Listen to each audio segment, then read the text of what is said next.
There are two ways to get your Medicare coverage.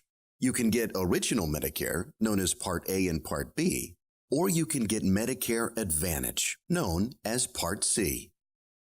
Part A covers inpatient hospital expenses, including surgery and nursing, tests and lab work, as well as rooms and meals. Part B covers outpatient medical expenses, including diagnostic examinations, office consultations, and therapeutic treatment. Both Original Medicare and Medicare Advantage cover the same Part A and Part B benefits.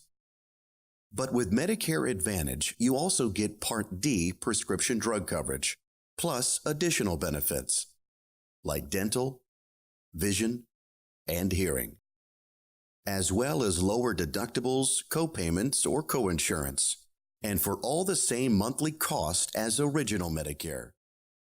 What's more,